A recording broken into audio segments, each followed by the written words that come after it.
Welcome to this video on a post-Keynesian perspective on macroeconomics.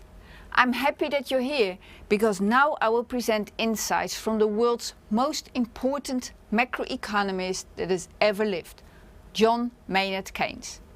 Did you know that he advised governments right after the Second World War to set up the IMF, the International Monetary Fund, and the World Bank?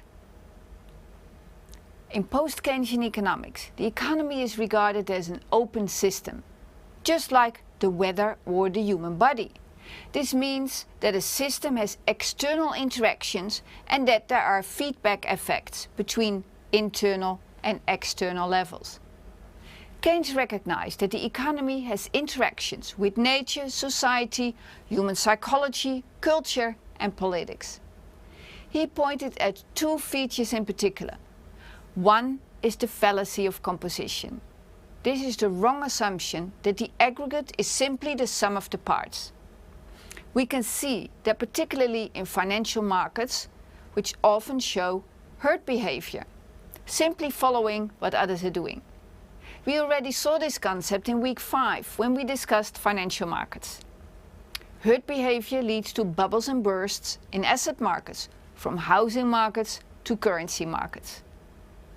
We can also see the fallacy of composition in the savings behavior of households, which is known under the name of the paradox of thrift. This is the virtue at the individual level of saving income, and simultaneously it's a vice at the aggregate level because it lowers consumer expenditure in the economy. The more people save, which seems a good idea for them, the less they spend on consumer goods. This lowers aggregate demand and thereby decreases production and employment, which is not such a good idea for all of us. Another feature of the economy as an open system is that it has not only risk but also uncertainty. This risk is calculable given probabilities of possible options to occur, such as the risk that your house burns down. Uncertainty is about unknown unknowns. We do not know which options may occur and we have no idea about the probabilities. Uncertainty is more like earthquakes and yes, like financial markets, than about your fire insurance or divorce statistics. The major consequence of economies as open systems is that they're often in disequilibrium, with either excess supply, as we often see on the labor market and fruit markets, or excess demand, as we often see in healthcare markets or tickets for popular rock concerts. In post-Keynesian economics, aggregate demand, or AD, has a key role. When demand is low, the economy functions at low capacity utilization. As a consequence, resources remain unemployed, such as labor, which results in unemployment. Why does aggregate supply, or AS, not matter so much? Because its driving force, I, for investment, is not determined by the interest rate, but by expectations of optimism and pessimism of investors. Hence, by psychology rather than economic variables such as the interest rate. But wait a minute, is it investment funded from savings? Yes, you have a point here. At least a part of investment comes from savings, mediated by banks who take in savings money and lend it out to firms. But just like investment, savings also not determined by the interest rate. As we saw earlier, people simply save what they do not consume.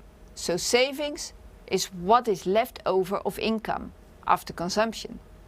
S equals Y minus C. So, in post-Keynesian economics, the interest rate does not determine the size of savings and investment, although it has some influence. The economy as an open system undergoes cycles, referred to as the business cycle or the economic cycle. In the upgoing part, there are positive feedbacks and the economy is growing faster. But in the downgoing part, there are negative feedbacks. and growth slows down or even becomes negative, as in a recession.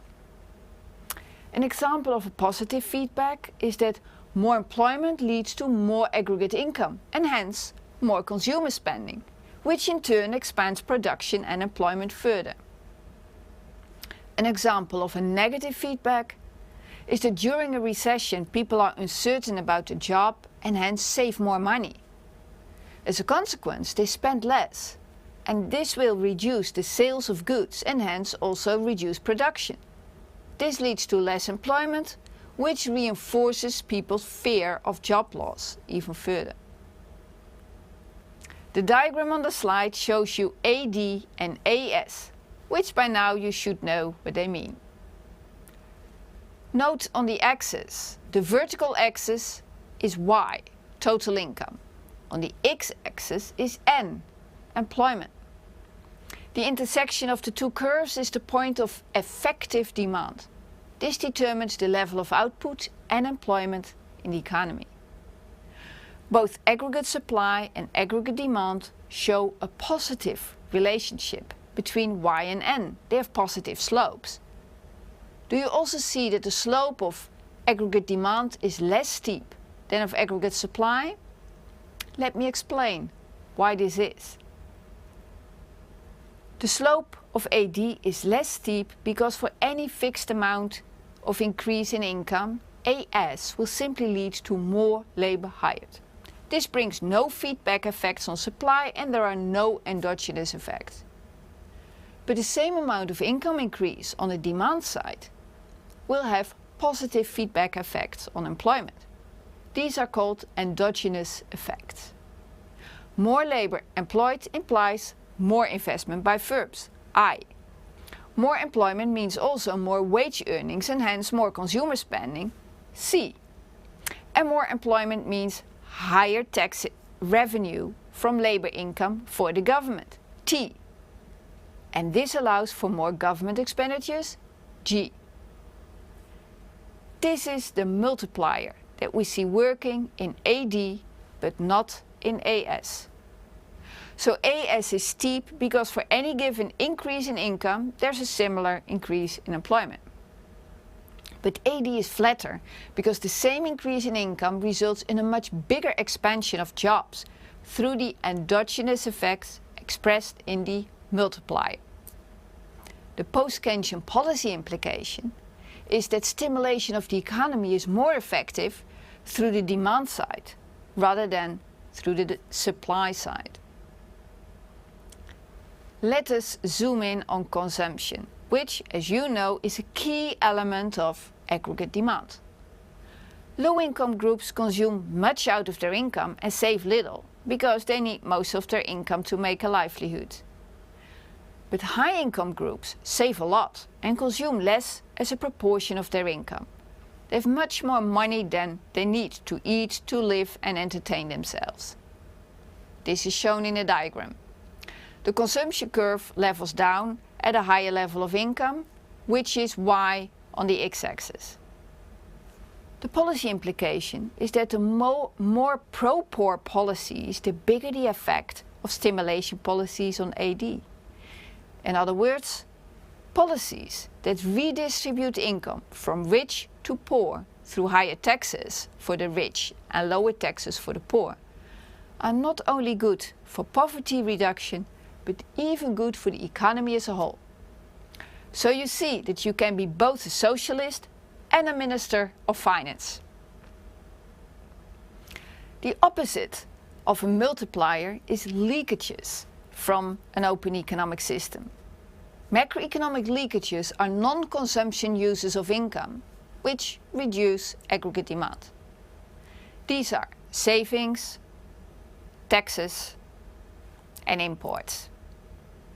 For example, if consumers spend more of their income on imported goods rather than on domestic goods, this will stimulate foreign economies, but not their own economy. Even worse, such a shift may lead to job loss. If people buy imported cars instead of domestically produced cars, the domestic car production will shrink. Macroeconomic leakages make macroeconomic policies less effective. just like a leakage in a bucket of water reduces the amount of water in it. In order to make the multiplier work, we need macroeconomic injections. An injection is a stimulus to aggregate demand, AD. The multiplier, which I told you about just a few minutes ago, is an accelerator on aggregate demand through an initial injection and its stimulating effects on other demand variables. This goes particularly through consumer expenditures, C. More technically, the multiplier effect depends on the size of small c, the propensity to consume. The higher small c, the more people will spend and the stronger the multiplier effect. This is shown in the multiplier equation. The multiplier is the size of the initial injection to aggregate demand divided by 1 minus the propensity to consume. Complicated? Not really. Check the denominator. The bigger small c, the smaller the denominator, right? And the smaller the denominator, the bigger the effect in the numerator. So if exports increase by 40 million pesos and the propensity to consume is 0.6, the multiplier is 40 divided by 1 minus 0.6, which is 40 divided by 0.4, which makes 100. So an increase in exports of 40 leads to an increase in aggregate demand of 100. That is really nice, isn't it, to have such a multiplier? In this case, it multiplies an injection of 40 million peso to an income increase of 100 million peso, which is 2.5 times the initial injection. I wish I had such a multiplier on my own income. Unfortunately, it only works at a macroeconomic level. The diagram on this slide simply summarizes the post-Keynesian circular flow. Do you see what has changed? Now the blue arrows indicate an injection, whereas the red arrows indicate a leakage. And of course, I have added the FIRE sector, as we have discussed in week 5, the sector of finance, insurance and real estate. It is here where savings and investment are mediated and where credit and debt come from. Thank you for staying with me during this presentation on the important ideas of Keynes. There's one more video to go on this topic. Not surprisingly, last but not least, on the neoclassical perspective. See you there!